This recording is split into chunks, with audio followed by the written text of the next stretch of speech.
feel like I'm seeing an award ceremony here, and I'm holding the winning envelope that says the 2024 presidential nominees are... That's it. That's Drum the roll, news flash. please. Ladies and gentlemen, Wayne Shepherd knows. He's got it. Go ahead, keep reading, keep reading. I was hoping you'd tell me. The 2024 presidential nominees are... So, let's talk about it today. What we've got going on, Wayne, is a situation where I think that the numbers are catching up with everybody. But I'm actually thinking from the polling we've been doing among friends and family and others that people don't realize how fast that decision is going to be upon the voters of the United States in regards to both parties. Who will be the nominees? Now, let's set the time frame up just to enable us to establish a bit of a sense of urgency on this. These primaries are right on top of us. Yeah. Question for everyone listening today. You can answer out loud if you want, or if you want to just keep your answer to yourself, that's fine. You can raise your hand as you wish. But when will voting begin on the first primary? When is Iowa? When is New Hampshire? When is South Carolina? Well, guess what? And of course, Rob Walgate with iVoters.com is always on top of the numbers. Rob, when is Iowa? Iowa caucus, January 15th. January 15th. So let's see, is October, November, December. We're talking inside 100. We're in the neighborhood of 100 days. Right. We're in the neighborhood of 100 days, and the voting is going to begin for the presidential primary. Yeah. And on the Republican side, you've got, 24 candidates at this point? 133. That wouldn't be a big surprise. I was in South Carolina last week, and I saw commercials from people that nobody knows who they are. I mean, on the air, on broadcast, in morning prime time, there are candidates running for the Republican nomination that no one has ever heard about before, and they're running in South Carolina. Now, you might ask yourself, why? Why would somebody be spending that kind of money? Well, because South Carolina is... It's early. By the time we get to South Carolina, I think 40%, that is in first week of March? February 24th, South Carolina. February 24th. By the time we get to the first week of March, 40% of the delegates will have already been assigned based on the votes in the Republican primary. And by the time we get to the end of the month, in essence, it'll be over.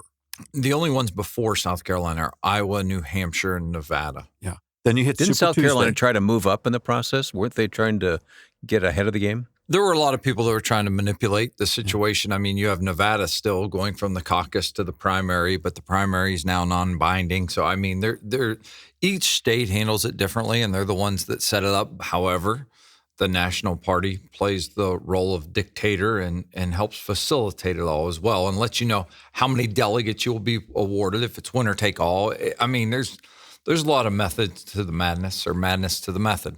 And if anybody can explain Iowa caucuses to me, please do. Where's Mike Wilbur when you need him?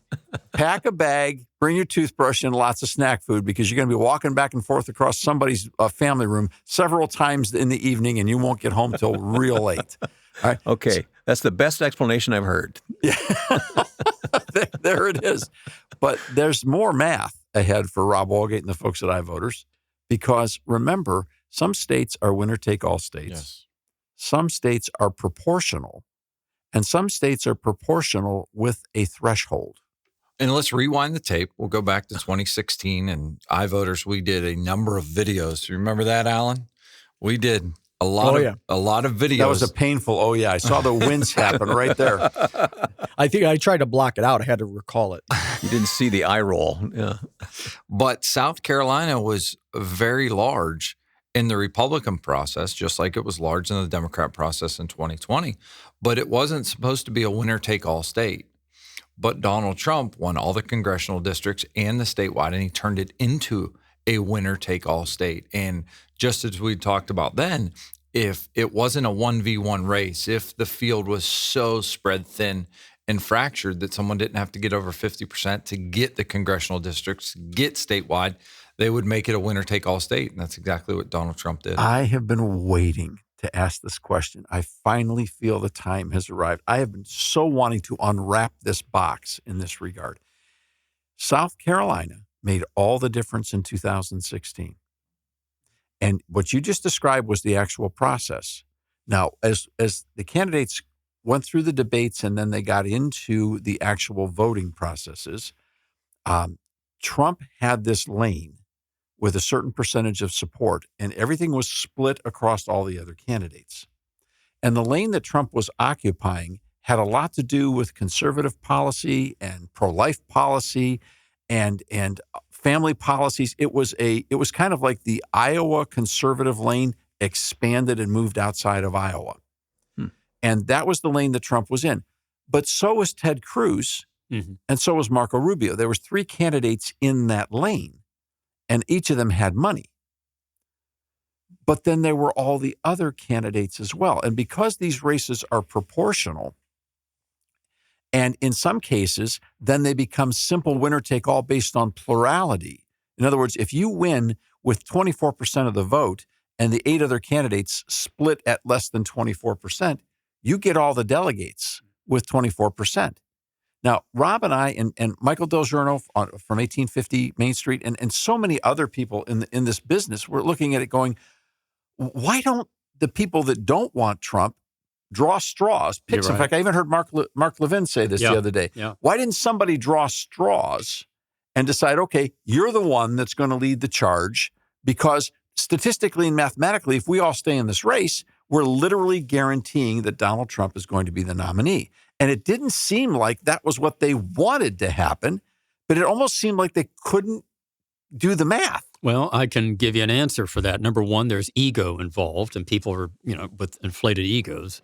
They say, I'm not dropping out. I'm the best candidate anyway. And the second is you've got people paying their bills, and they're not going to drop out until those people who are paying the bills, the big-time supporters, you're right, say, okay, now it's time. Am I wrong? Because no, Rubio and Cruz each had a billionaire in their back pocket that was paying the bills. Yeah. As well as if you're running, Jeff, for president, and I'm making 6 figures a quarter advising you. Yeah. Am I going to advise you to get out of the race? Oh, no way. So there's number 3 there. Okay, well, that's kind of a subset of 2. It's like 2A. Yeah, it's a 2A. But when we look at, just taking a look at South Carolina in 2016, Donald Trump statewide got less than 33% of the vote. He got less than 1 out of every 3 voters. And he won the primary because it was so divided. And that gave him the surge to go forward. That really was the turning moment in 2016. Because the way it was divided is there was a winner of the statewide primary that would get a certain number of delegates.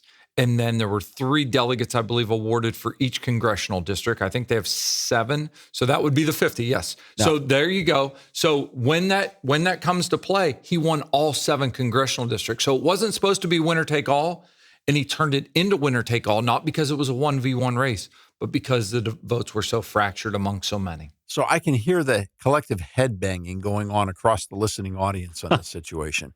Is it conceivable that the people that are on the stage right now challenging Donald Trump and vying for the nomination, that they have forgotten what happened in 2016? They've never figured out what happened to them in 2016, which we just described, or what?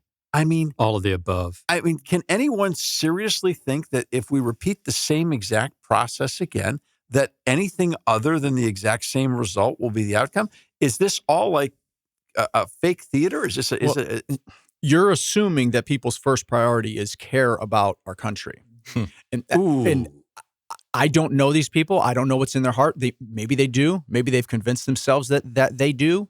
But you'd have to care about the country to then change something that might help it. Which means you might have to sacrifice your own ego, right? Yes. Mm-hmm. But I guess the other question I have is, does anybody remember simple math? I mean, Rob's given us, it's a numbers game, right? And this is not like real far past the 4th grade. If there's 1 of him and 8 of you, and you all want a piece of the pie, and he takes the first piece at 33%, how much pie is left for all the rest of you?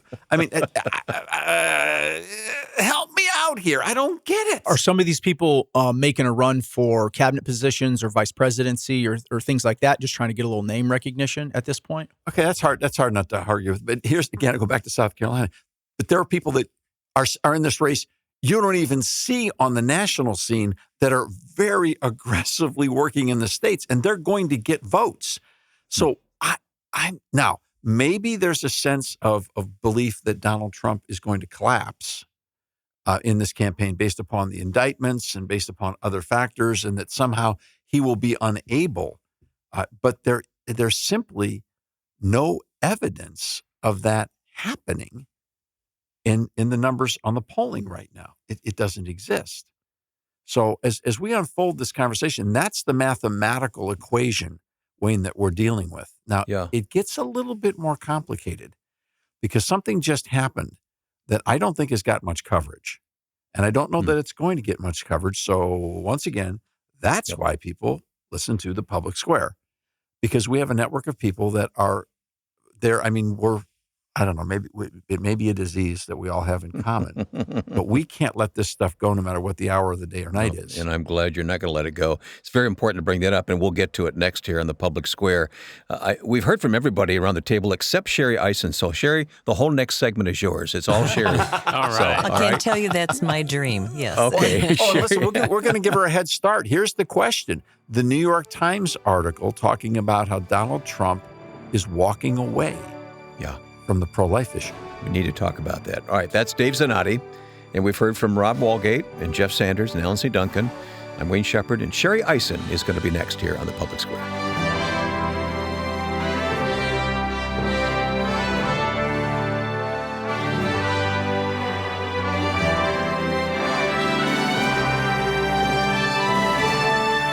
We will be right back for more on the Public Square.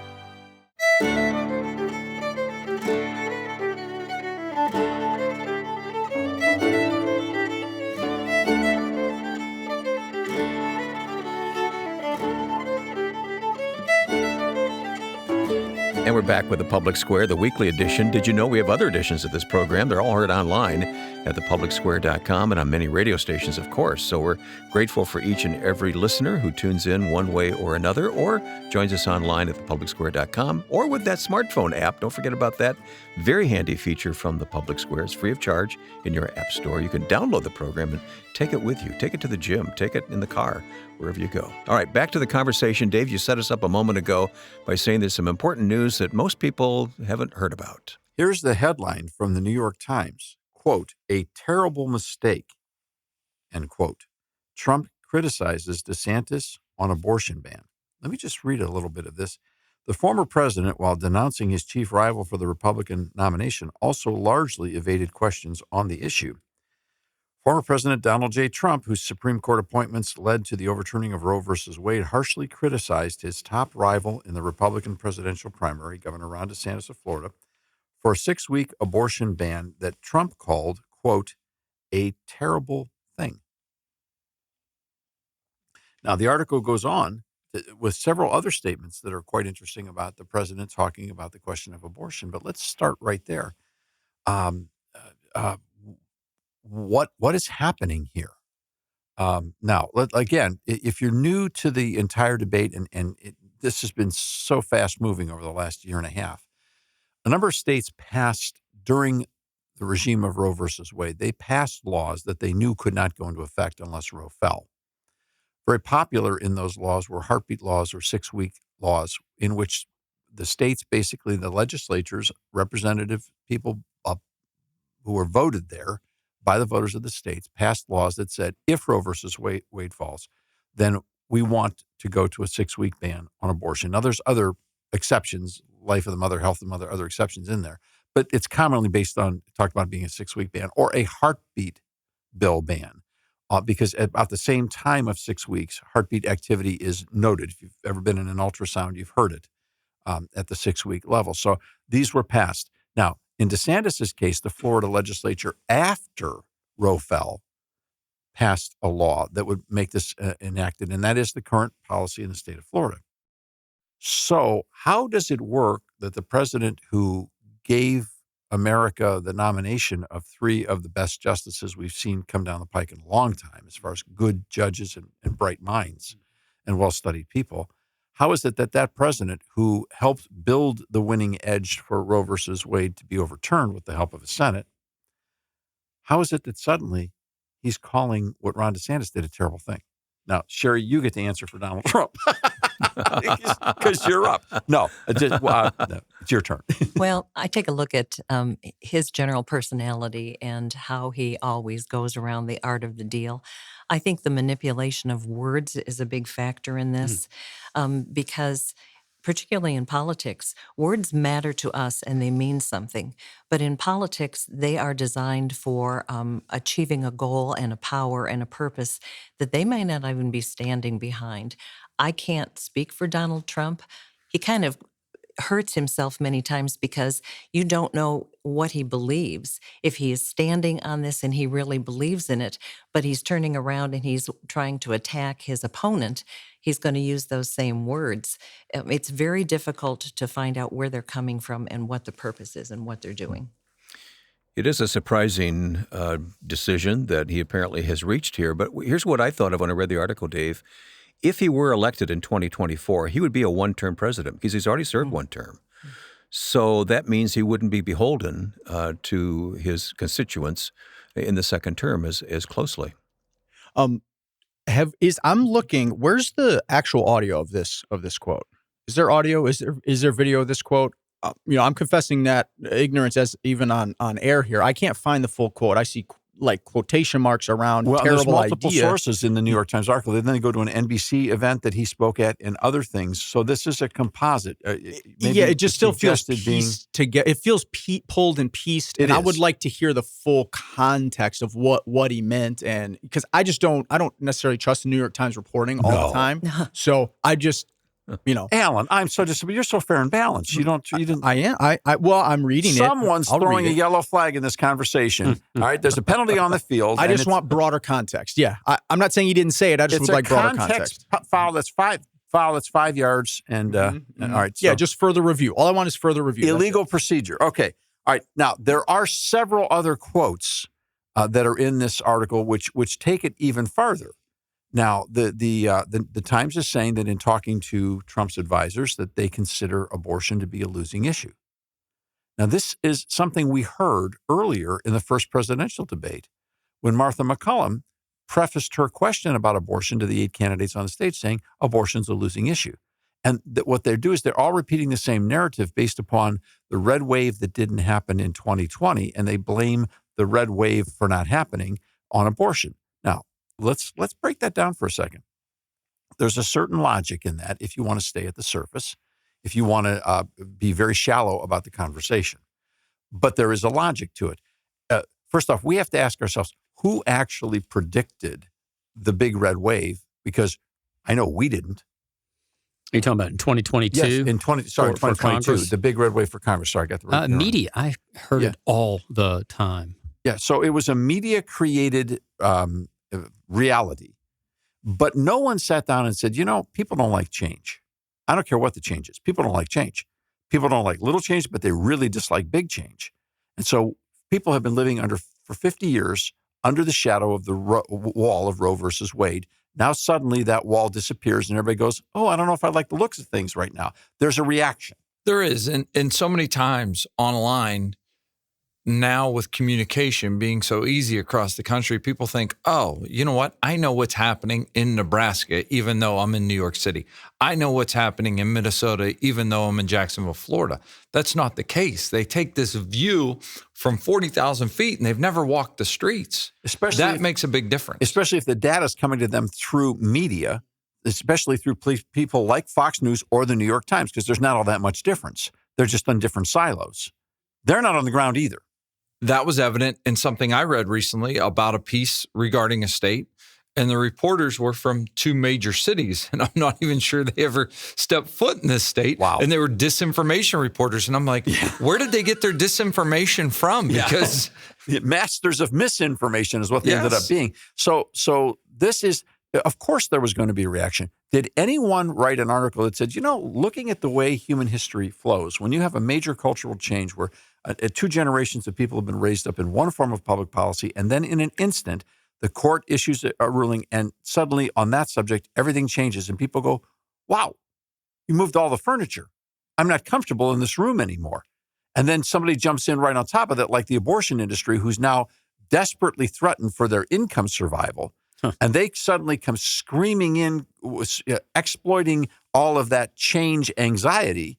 And yeah, I would say it would have an impact on the election. But before we call it a losing issue in that environment, a once in 50-year experience, let's do the total vote count on the House races. You add up all the people who voted for R's in the House race and all the people who voted for D's in all the House races. That includes California, New York, all the bigs, all the smalls.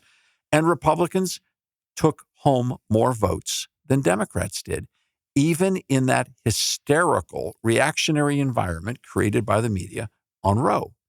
Yeah, they took seats in California and New York State, which nobody saw And they took the House back. They didn't take it back by 25 or 30. They took it back by a handful, which in and of itself, given the hysteria being created on that reactionary moment, and this article intimates that Trump, this is the Times speaking, as soon as he heard the ruling, as soon as it was leaked, he said that his party would be in trouble.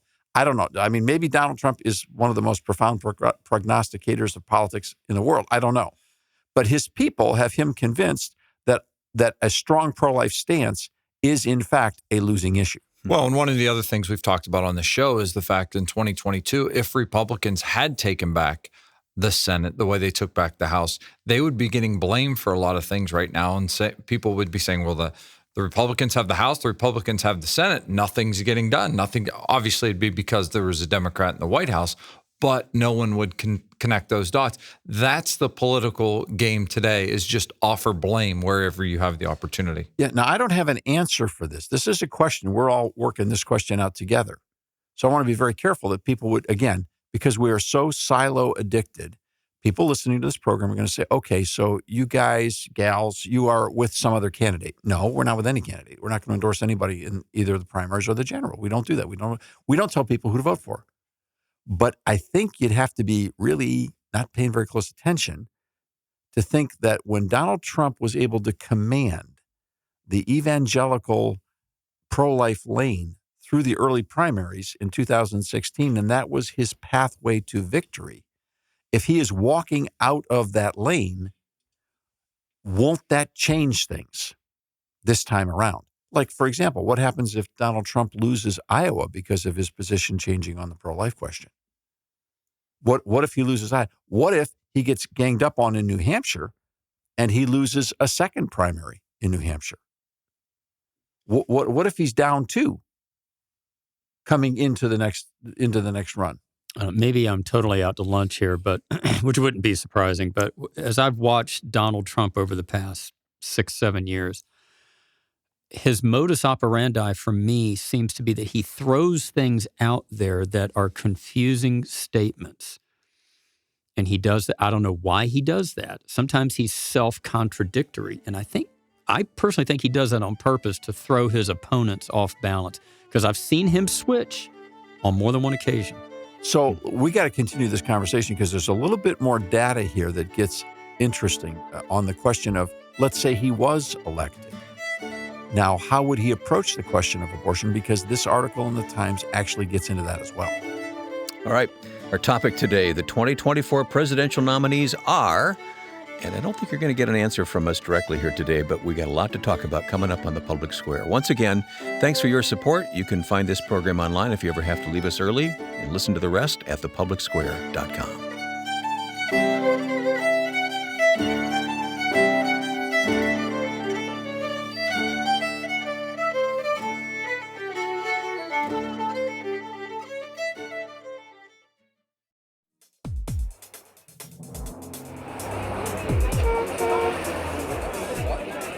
Spreading the light of liberty across the land.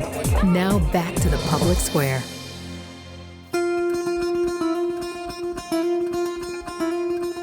Great to have you listening to the Public Square today. You know, earlier, Alan, you mentioned context and hearing the actual words of Donald Trump. You've been doing fact-checking during our conversation here today, haven't you? Yeah, I was scouring the internet. Rob was sending me emails. Rob and I were both looking for it. And it turns out, yes, it was from Trump's quote that the Times was pulling. Was from a Meet the Press program, Donald Trump interview. So yeah. We'll go ahead and play a piece of that now. Did you sign federal legislation that would ban abortion at 15 weeks? No. Let me just tell you what I do. I'm going to come together with all groups, and we're going to have something that's acceptable.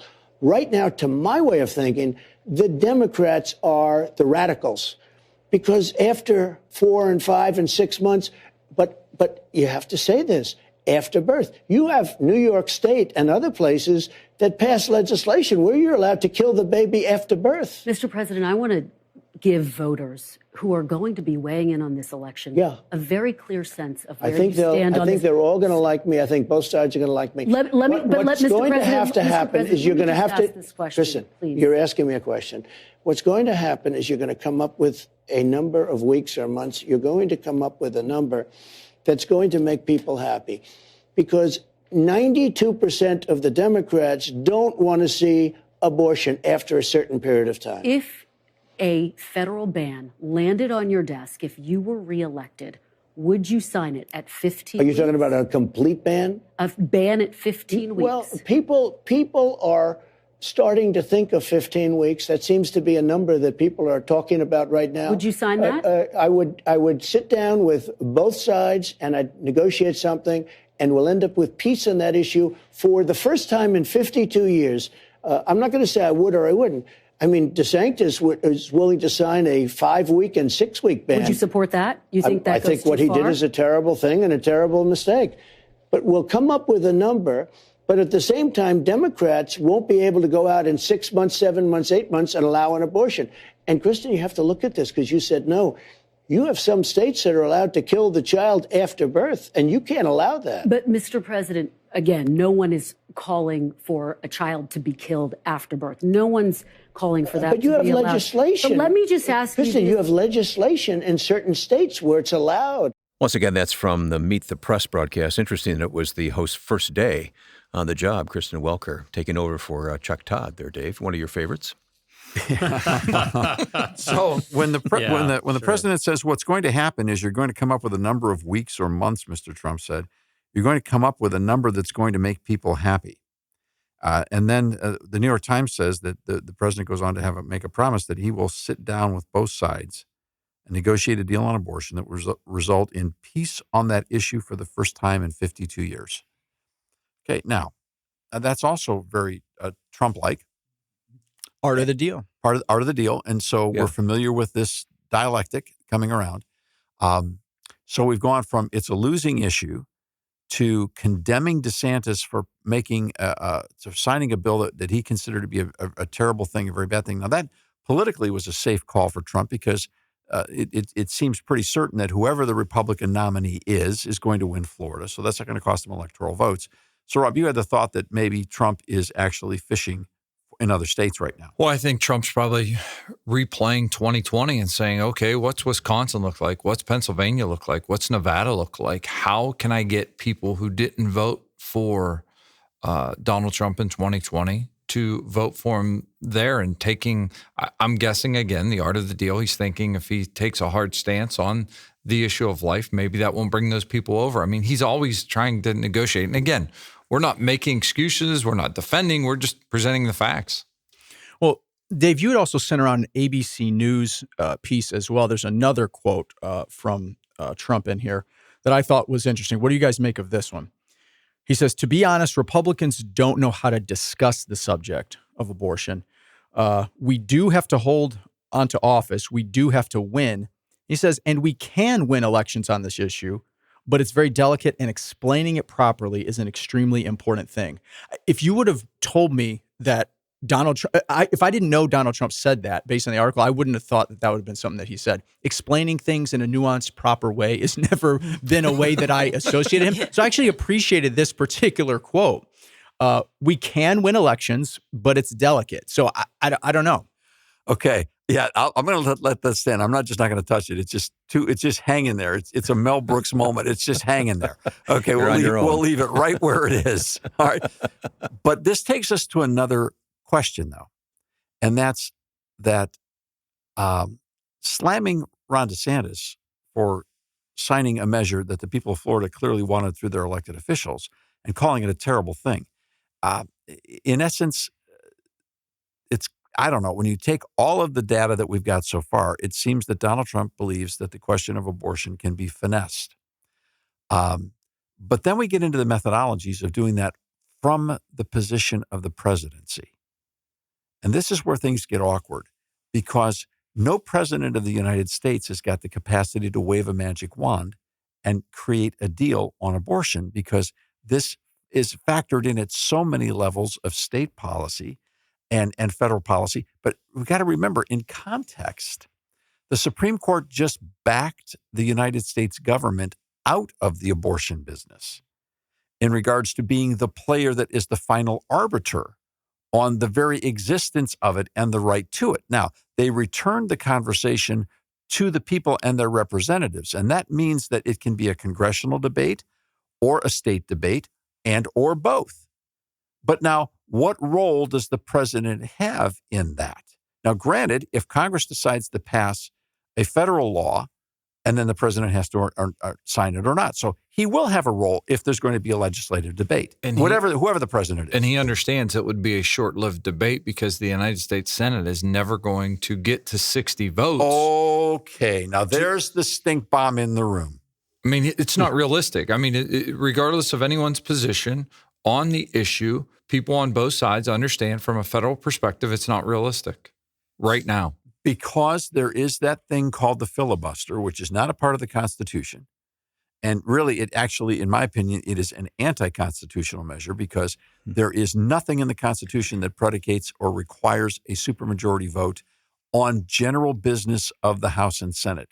There are specific places where the supermajority exists, and then there are no more. In other words, the intent of the framers was a simple majority in the House and in the Senate. If you have the House, you have the Senate, and you have the White House, why shouldn't you be able to get the people's business done? But if you don't have 60 votes of your party in the Senate, then all of that other stuff doesn't matter.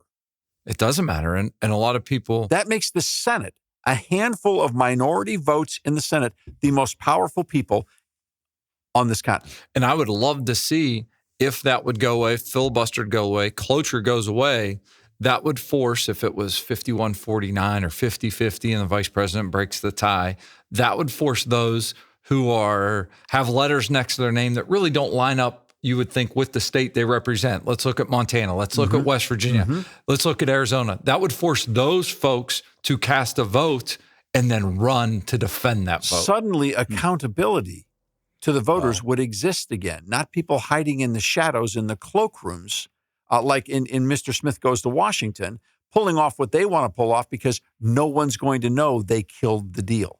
So here's the president of the United States. He can sit down all he wants and say he can cut a deal. And the premise of his conversation, if Donald Trump were to be elected, is that somehow the thing will come down to a question of weeks. He's got the issue boiled down to thinking that the whole fight is about at what point will abortion be legal? At what point will it be illegal? And that he can literally factor in all the pieces and pull it off from the White House. That's bold.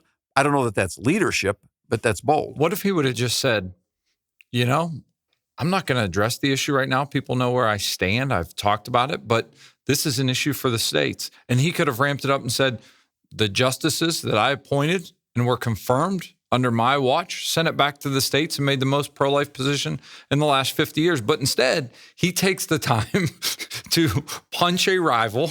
Right.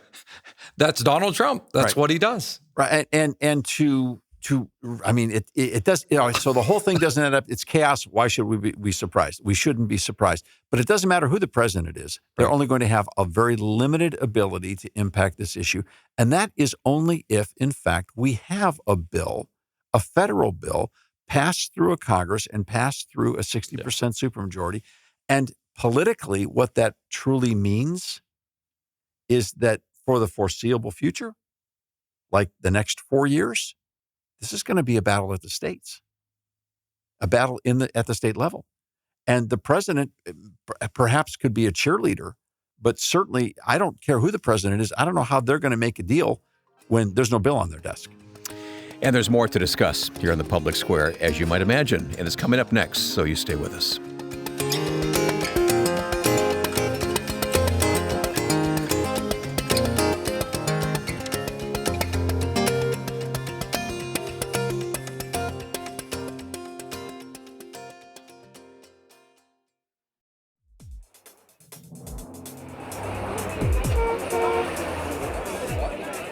spreading the light of liberty across the land. Now back to the public square. Once again, at the Public Square table today, Dave Zanotti, Rob Walgate, Sherry Eisen, Jeff Sanders, and Ellen C. Duncan. And we're glad to have you at the table as well. And you can always respond to us through our website, thepublicsquare.com. Dave? So let's reestablish all of this. We started talking about how fast the primaries are coming upon everybody. And then we got into the whole question of Donald Trump's awkward, one step forward, two step back sort of confusion over his position on abortion, calling it a losing issue, saying people don't know how to talk about it. It's going to be a deal. He'll make the deal. There'll be peace after 52 years. Okay.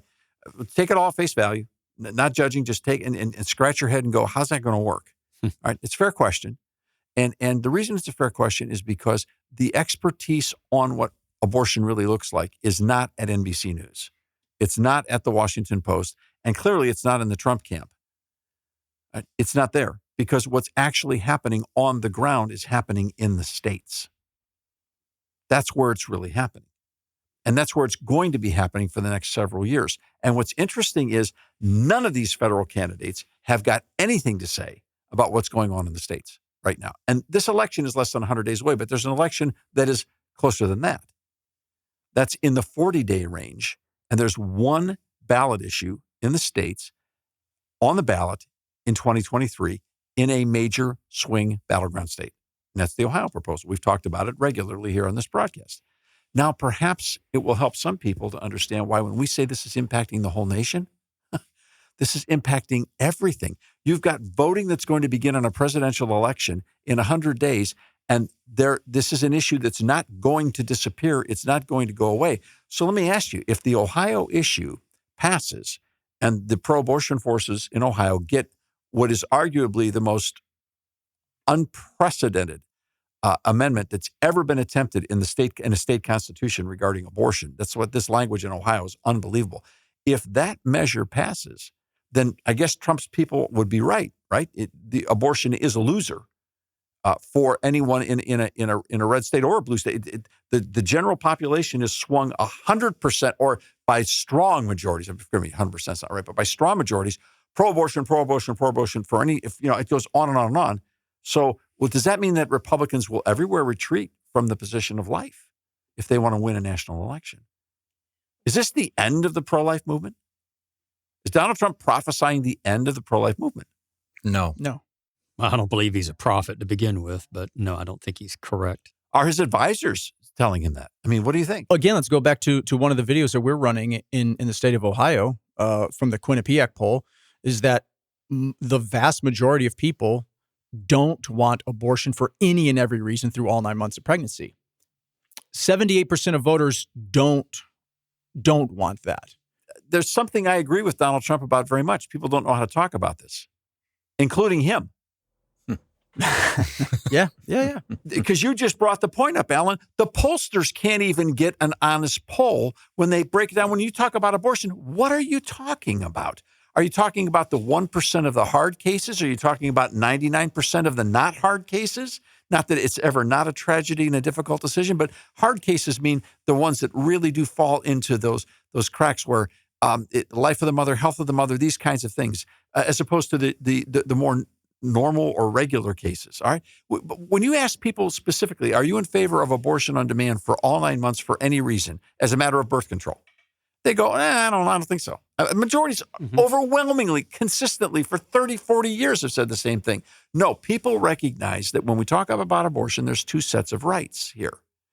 The abortion industry is desperately trying to convince everyone that there's only one set of rights and that the contest isn't between the rights of the unborn child and the rights of the mother, which has been with us in the human experience since the beginning. All right? I mean, this has always been an issue since the fall of man. This has been with us. And there's always been a recognition across virtually every culture that there's more there than just a blob. There's something more there. And I don't care whether you call it potential humanity, a human child in development, whatever terms you want to use.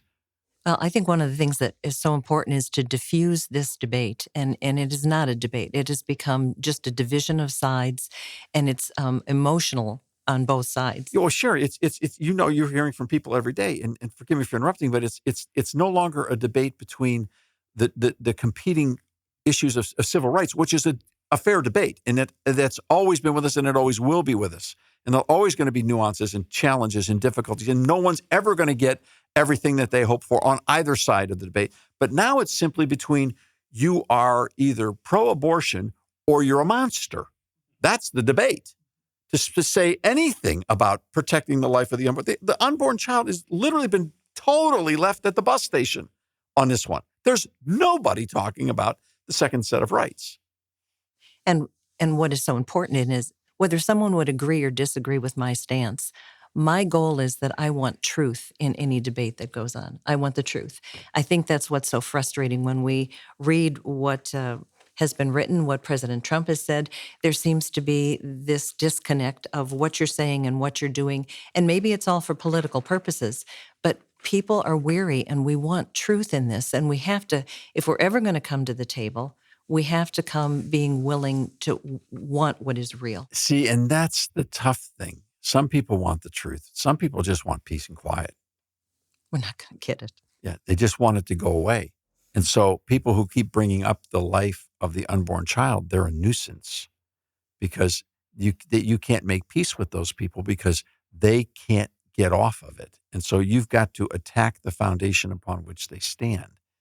You've got to attack their conscience. You've got to attack their humanity. You've got to demonize those people to drive them from the field, to silence the question about are we forgetting someone here? But I'll tell you, you could drive every pro-lifer out of this country, put them in a giant prison in the middle of the sea. Millions and millions of people. Don't give them ideas, please. Okay? I'm sure someone's thinking about it. But the question would still be there every time there's a beating heart. The question would still be there. And one of the questions I have about truth, though, is Donald Trump speaking the truth? Are any of these candidates speaking the truth? Are they just saying what their advisors are telling them to say, or are they speaking from their heart? May I take that one step farther? Are they just playing to the polling numbers? Mm-hmm. Are they just trying to drive the traffic into their lane to get to those primary elections? Yeah, you think about that often because they understand who they will be running against when it comes to a national election if you win the primary. So whatever they say here, they're always going to point, the Democrats are going to point to the Republicans because typically, again, to make generalizations, they would be a party that would be pro-abortion and say, well, look at what they're doing, while the Republicans, no matter what limits they put on their pro-life position, say, well, we're better than someone that would be pro-abortion. So yeah, they're playing to the crowd in essence at times, unfortunately. Now, this is not just something that's happening on the Republican side of the ledger. It's crystal clear that the Democrats actually believe that if Donald Trump is the nominee, one of their strongest campaign elements against Trump will be to say that he is responsible for the overturn of Roe versus Wade. It was on his watch. It was his justices that changed it, and that he must be held accountable because he is the one who's responsible for this whole mess. They are firmly convinced that as a platform matter, that if Donald Trump is the nominee, that what the Democrats believe is the momentum for abortion and away from life will win them the White House. And for that matter, you watch very quickly, it won't just be Donald Trump. It's if the Republican nominee is in fact pro-life, whoever it will be will inherit that same animus. And so this is, the Democrats here's a tell, it's right there for everybody to see. The Democrats are telling us clearly that 2024, if not their number one issue, did you hear what I said? If not their number one issue, one of the top three issues will be abortion. So if you're looking for peace and quiet, you better be thinking about 2025 because it's not coming anytime soon. And let's pause right there. For some of you have to leave us at this time. Your station leaves us. But for all of you, you can listen online at thepublicsquare.com and the rest of us on radio here. So stay with us for the next segment coming up on The Public Square.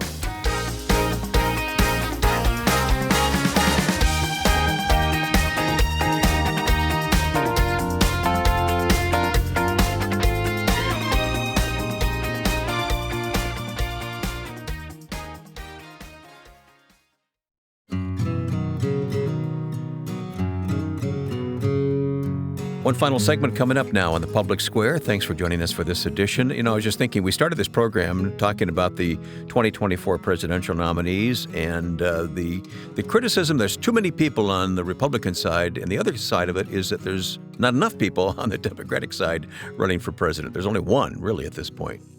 Oh, now, whoa. Some of us will step up and say, excuse me, RFK Jr.? His name came up in my mind as soon as I said that, right. Newsom's not in the race, though. Kennedy is. Yet. Yeah. Right. So, Rob, what are we left with here? I mean, how much time do we have? Because peace and quiet seems to be leaving the room quickly.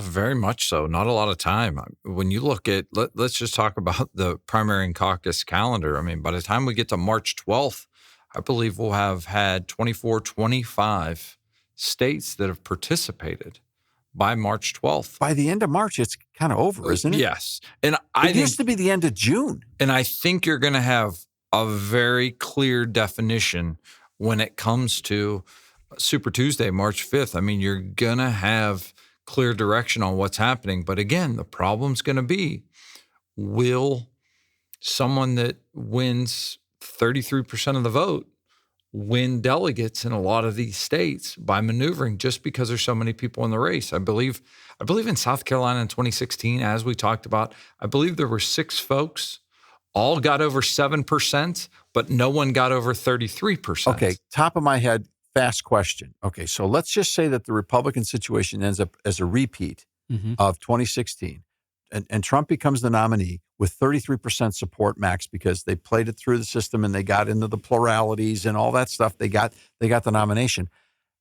All the other people that are running are far more pronouncedly pro-life than Trump. He wins the nomination with 33%.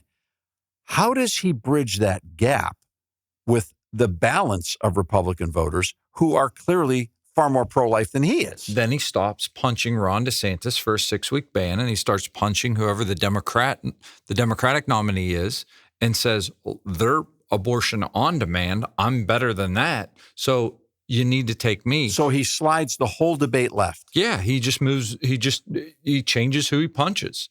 That's all he's ever done, and that's what he's going to do. He's not going to bash Ron DeSantis. He's going to say, okay, you may not like me because of what I said about the governor, but do you like me better than Joe Biden or whoever the nominee on the left is? The other thing I think you look at when it comes to these primaries that always fascinates me and is so interesting is the fact of, you look at states and how many delegates they have. Look at a state like California.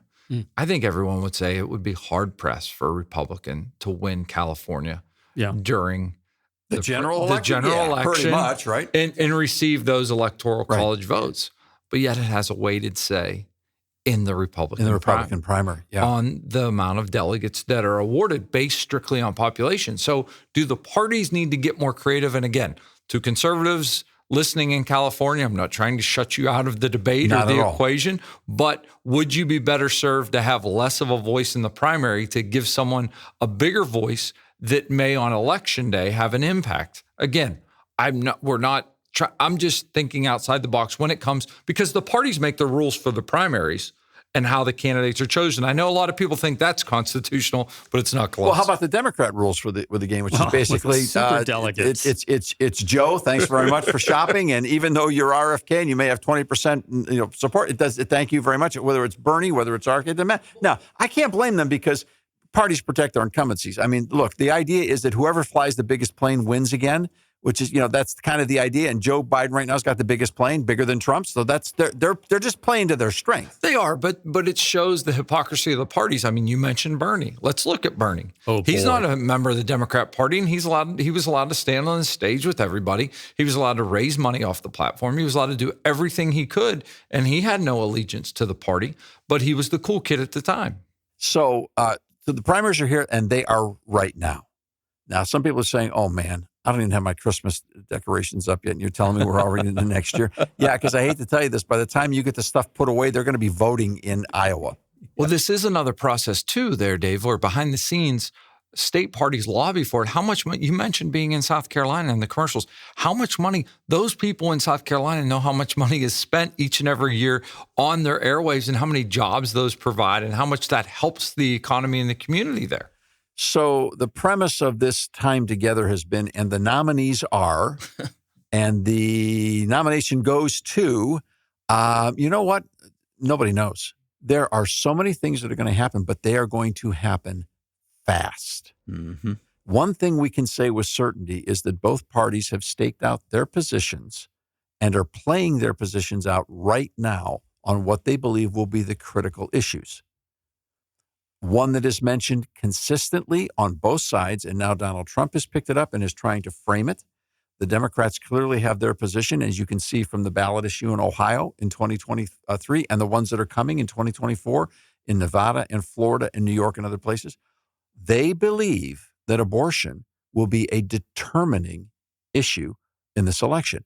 We can't say if that'll be true 2 years from now, if it'll be true 4 years from now. We don't know how it's all going to shake out. But one thing we know is anyone who thinks that you can duck this issue or turn down the volume and it will go away, I'm telling you, the parties and the candidates, the platforms and the campaigns and the donors have no intention of letting this go. This is real. And they're just trying to figure out how to use it. And Rob, it's not too soon for us to be talking about ivoters.com. No, it's not. We're working behind the scenes on iVoters, getting all the primaries lined up. We'll have a delegate count on there like we did in 2016 and 2020 and all the presidential election years prior. We'll be looking at each and every state.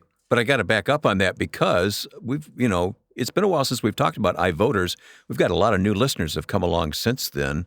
Let's state the premise. What is ivoters.com? Yeah, ivoters.com is a website that people can go to. They'll enter their address and the zip code, and up will pop all the candidates running in their area from state rep all the way to the White House. We don't tell people how to vote or who to vote for. We just are a resource to give them information to make an educated decision. We don't endorse candidates.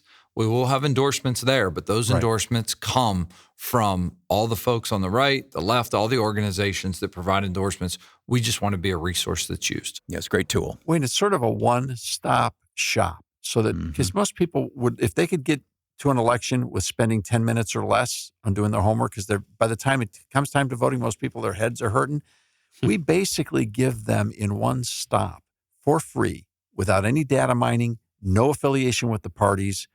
You can find out as many resources. You could spend 10 minutes on iVoters and get what you're looking for. You could spend 10 hours and learn as much as you want to go to because it'll keep leading you to more opportunities to learn more about these candidates. So it's a very valuable source. It's been around for a long time. We actually started in the voting information business in 1986. Yeah, and when you think about ivoters.com, you again, newer listeners who may not know a lot about us, they assume that we must have a very large organization here to pull something like that off. Well, what we have is a very delightful network of friends around the country who listen to this program and support us. And so we were able to put together a network with a very small budget for such an outreach of people who care immensely about this work. And much of the tech, there's millions of dollars that have gone into the development of this site, but I'm telling you, every single year, every 2 years, people come forward with very high positions and talents and give their time for free. So, Wayne, here's what it comes down to. There's one thing to think about. If we couldn't give you the question as to who the nominees are, there's one other reason why. There's another drama that's about to unplay, which we will visit on the public square, but not quite yet, except to say that there is a possibility that at least one of these candidates that would secure the nomination prior to the convention might surrender the nomination at the convention. Oh, boy. And then what happens?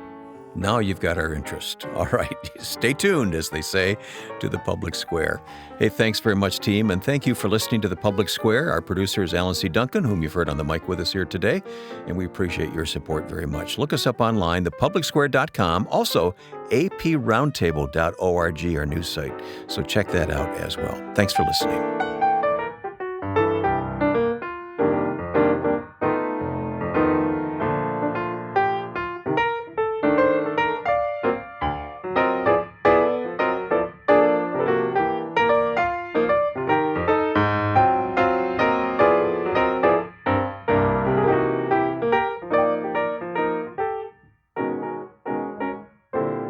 The Public Square is a broadcast service of the American Policy Roundtable.